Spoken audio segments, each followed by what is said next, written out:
जी हाँ दोस्तों, अमेरिका के उस स्कैंडल में बीजेपी के कितने नेताओं की है फोटो। मोदी की इमरजेंसी मीटिंग, दिग्गज सांसद ने कहा बचा लो पार्टी। स्वागत है आप सभी का। आप देख रहे हैं द राजनीति का विशेष सेगमेंट खबर और विश्लेषण। मैं हूं जबार खान।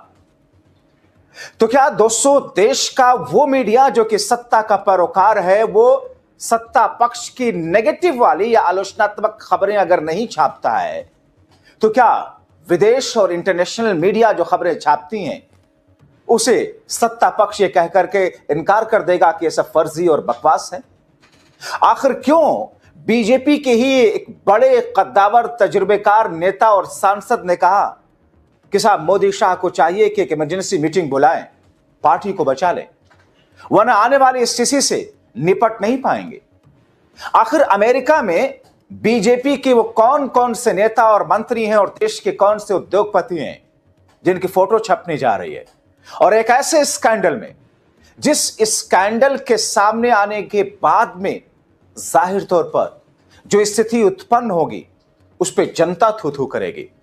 आखिर बीते दिनों डोनाल्ड ट्रंप ने यह क्यों कहा था कि माय डियर फ्रेंड, मोदी के बारे में मैं कुछ ऐसा नहीं कहना चाहता, नहीं करना चाहता जिससे उनके पॉलिटिकल करियर पर किसी तरह का प्रभाव पड़े। दोस्तों, विस्तार से आपको सब कुछ बताते हैं, चंद मिनट मेरे साथ बने रहें क्योंकि खबर बेहद संवेदनशील है। मैं कोई ऐसी बात नहीं करना चाहता जिसको लेकर के कोई ऑफेंस हो या जिसको लेकर के किसी को कुछ खराब लगे। बिना प्रमाण के, बिना तथ्यों के जो स्थिति इस वक्त है वही हूबहू आपके सामने रखता हूं। दोस्तों, देश के एक बड़े और सबसे तजुर्बेकार नेता हैं, सांसद हैं भी। उनकी जैसी उम्र में या राजनीतिक करियर इस देश में किसी का नहीं, मोदी शाह का भी नहीं है, शरद पवार और मल्लिकार्जुन खड़गे का भी नहीं। दोस्तों, जिनके बारे में यह कहा जाता है कि वो जो बोलते हैं उसके पीछे उनके पास में पक्की इंफॉर्मेशन होती है, और वो जो कहते हैं उसको लेकर के कोई भी उन्हें चैलेंज नहीं कर सकता है, और ना ही आज तक किसी ने चैलेंज किया। उन्होंने मोदी और शाह को लेकर क्या कुछ नहीं कहा। उन्होंने मोदी की सीडी और अमेरिका में मोदी की फाइल को लेकर क्या कुछ नहीं कहा। लेकिन पूरा भारतीय जनता पार्टी खामोश रहा, और इत्तेफाक देखिए कि वो खुद भारतीय जनता पार्टी के सांसद हैं। बीजेपी का आईटी सेल खामोश रहा, बीजेपी के ट्रोल खामोश रहे। किसी ने उनका ना तो विरोध किया, ना ही उनके ऊपर कोई कटाक्ष किया, ना ही उनकी बातों का खंडन किया। और जाहिर तौर पर कहा यह जाता है कि उनके ऊपर संघ का हाथ है। तो दोस्तों, जिस नेता की मैं बात कर रहा हूं, इस देश में सबसे ज्यादा उम्र के वो राजनेता हैं, सांसद हैं, सबसे ज्यादा तजुर्बेकार हैं। नीतीश कुमार तो उनके सामने बच्चे भी होंगे। 86 वर्ष उनकी उम्र है। शरद पवार की उम्र 84 वर्ष है और मल्लिकार्जुन खड़गे की उम्र करीब करीब 84 वर्ष है। दोस्तों, डॉक्टर सुब्रमण्यम स्वामी एक ऐसे नेता कि जब इंदिरा गांधी के समय में इमरजेंसी लगाई जा रही थी तो उनको पहले से खबर हो गई, और उन्होंने उस वक्त जेपी से जाकर के कहा कि साहब ऐसा हो रहा है। मैं पूरा किस्सा आपको बताता हूं क्या हुआ था उस वक्त, लेकिन अभी खबर पर आते हैं। दरअसल अमेरिका के अंदर SEX स्कैंडल की बातें चल रही है, और कहा यह जा रहा है कि अमेरिका के प्रतिष्ठित अखबार उन लोगों के फोटो छापने जा रहे हैं जो कि उस बड़े स्कैंडल में इन्वॉल्व हैं, और उसमें भारत के मोदी सरकार के मंत्री, मोदी सरकार के सांसद और एक उद्योगपति का भी फोटो है। अब दोस्तों, जैसे ही सेंसेशनल खबर बाहर आई अमेरिका से, जाहिर तौर पर देश के अंदर भूचाल मचना था। और यह खबर डॉक्टर सुब्रमण्यम स्वामी ने इस पर न सिर्फ बीजेपी को आगाह किया, बल्कि मोदी शाह को कहा कि साहब इमरजेंसी बैठक बुलाओ, मीटिंग बुलाओ, पार्टी को बचाओ। सुब्रमण्यम स्वामी ने सरेआम जो ट्वीट किया है, उनका ट्वीट मैं आपके सामने पढ़ देता हूं। अंग्रेजी में यह ट्वीट है, जिसके अंग्रेजी की लाइनें आप देख रहे हैं, the interest of the BJP party, इस टाइप से करके, जिसका हिंदी वर्जन है। सुब्रमण्यम स्वामी ने बाकायदा जो ट्वीट किया है, उस ट्वीट में उन्होंने लिखा है, बीजेपी के लिए अच्छा होगा कि वो बीजेपी पार्टी के जाने माने नेताओं, जिनका लोकसभा या राज्यसभा में 5 साल से ज्यादा MP का समय रहा हो, उनकी एक कॉन्फ्रेंस करें, एक मीटिंग करें, ताकि पार्टी के यूएस में गैर कानूनी सेक्सुअल एक्टिविटी में शामिल कुछ भारतीय नेताओं से जुड़े नए इंटरनेशनल स्कैंडल से निपटने के लिए तैयार किया जा सके। उनकी तस्वीरें जल्द ही जाने माने यूएस अखबार में आ सकती हैं, जिससे भारतीय नेताओं और हमारे देश को नुकसान होगा बुरी तरीके से। दोस्तों, ये कौन कह रहा है? ये डॉक्टर सुब्रमण्यम स्वामी कह रहे हैं। ये बीजेपी के सांसद हैं और खबरें ऐसी हैं कि जब डॉक्टर सुब्रमण्यम स्वामी के पास यह खबर पहुंची, उन्होंने मोदी शाह के पास में यह सांकेतिक मैसेज भेजा और फिर उसको बाकायदा ट्वीट करके आगाह किया कि आने वाले दिनों में पार्टी को एक बड़ा झटका लग सकता है। जो पूरा का पूरा मंत्रिपरिषद है उसके ऊपर कालक कूद सकती है। और दोस्तों, बड़ा इंटरेस्टिंग है इसमें एक उद्योगपति का भी नाम। दोस्तों, अमेरिका में जो स्कैंडल का पर्दाफाश होने जा रहा है उसमें बताया जा रहा है कि मोदी सरकार के 2 मंत्री और कुछ सांसद के नाम है उद्योगपति के साथ। दोस्तों, बीते दिनों डोनाल्ड ट्रंप अमेरिका के राष्ट्रपति, जैसा कि मैंने आपको थोड़ी देर पहले बताया कि उन्होंने एक बात कही थी कि मैं कुछ ऐसा नहीं करना चाहता जिससे माय डियर फ्रेंड का पॉलिटिकल करियर प्रभावित हो।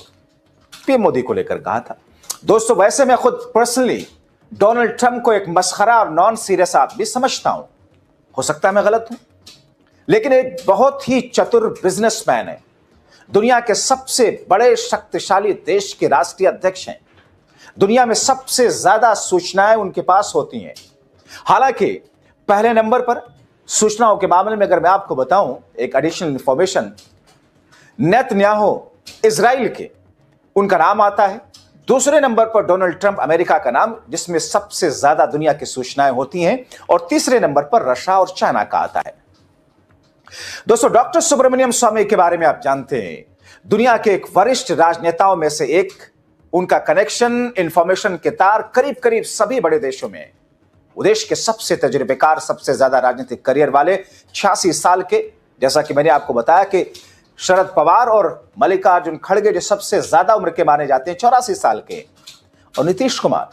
क्योंकि दोस्तों, अब आप सोचिए कि डॉक्टर सुब्रमण्यम स्वामी इमरजेंसी के वक्त में किस तौर पर क्या कुछ उन्होंने किया, और नीतीश कुमार तो उस इमरजेंसी के वक्त की पैदावार हैं। जब ये राजनीति में थे तो नीतीश कुमार तो स्कूल जा रहे होंगे। दोस्तों, सुब्रमण्यम स्वामी के सामने नीतीश को राजनीतिक तौर पर बच्चा माना जाता है। राजीव गांधी के मित्र हैं सुब्रमण्यम स्वामी। मगर इंदिरा के समय में दोस्तों, जब 1975 में इमरजेंसी लगाई गई तो उससे पहले इनको पता लगा, ये जयप्रकाश नारायण जो कि जिनके नेतृत्व में पूरा का पूरा आंदोलन चला था, 77 में चुनाव हुआ जिसमें इंदिरा को उखाड़ फेंका गया था उस वक्त इन लोगों ने। मगर इमरजेंसी लगने से पहले उन्होंने आगाह किया जयप्रकाश नारायण को। जयप्रकाश नारायण ने इनसे कहा कि देखो, तुम्हारे तो कनेक्शन है विदेश में, विदेश चले जाओ, उन्हें तुम्हें भी जेल में डाल देंगे। डॉक्टर सुब्रमण्यम स्वामी उस वक्त विदेश निकल गए थे, अमेरिका। और फिर जब इमरजेंसी लगी, सारे नेताओं को जेल में डाला गया। और उस वक्त जब संसद चल रहा था, भेष बदल करके डॉक्टर सुब्रमण्यम स्वामी अमेरिका से आए, इंटरनेशनल इंदिरा गांधी एयरपोर्ट पर उतरे, संसद में आए, अपना 1-1.5 मिनट का भाषण दिया और फिर निकले। और उसके बाद में फिर से ऐसे फरार हुए कि उस वक्त पुलिस प्रशासन के हाथ नहीं आए थे। सुब्रमण्यम स्वामी आप देखते हैं कि जिन्होंने खुद बोफोर्स को लेकर, राजीव गांधी के मित्र होने के बावजूद बोफोर्स कांड को लेकर सुब्रमण्यम स्वामी ने ही दरअसल मुद्दा उठाया था। सुब्रमण्यम स्वामी जिन्होंने सोनिया गांधी को लेकर के क्या कुछ नहीं कहा। सुब्रमण्यम स्वामी जिन्होंने मोदी को लेकर के, उनके सीडी को लेकर के, स्कैंडल वाली सीडी को लेकर के क्या कुछ नहीं कहा डंके की चोट पर। मोदी चुप, शाह चुप, पूरा बीजेपी चुप। सुब्रमण्यम स्वामी जिन्होंने भारतीय जनता पार्टी, जो अरुण जेटली को वित्त मंत्री बनने लायक है ही नहीं, डंके की चोट पर सामने कहते थे। निर्मला सीतारमण के बारे में कहते थे इसको कुछ पता ही नहीं, उठा करके बना दिया है। स्मृति ईरानी के बारे में मोदी के मुंह पर बोले कि उसको देश का शिक्षा मंत्री बना दिया। मोदी को आता जाता है क्या, उसके पास कोई डिग्री है ही नहीं। ये सब सुब्रमण्यम स्वामी ने कहा। लेकिन बीजेपी, मोदी शाह एक शब्द डॉक्टर सुब्रमण्यम स्वामी के खिलाफ बोल नहीं सके। सोशल मीडिया पर इनके ट्रोलर्स, इनके सपोर्टर्स, इनका आईटी सेल एक शब्द सुब्रमण्यम स्वामी के खिलाफ बोला नहीं। अब आप देखिए, सुब्रमण्यम स्वामी ने मोदी के बारे में जिस तरीके से बातें की, जिस तरीके से सारी चीजें, कैसे खामोशी। क्योंकि कहा जाता है दोस्तों कि बीजेपी में संघ की मर्जी के बिना एक पत्ता नहीं हिलता है। और मोदी शाह जब गुजरात की राजनीति से केंद्र की राजनीति में आए तो संघ की ही मर्जी से आए थे।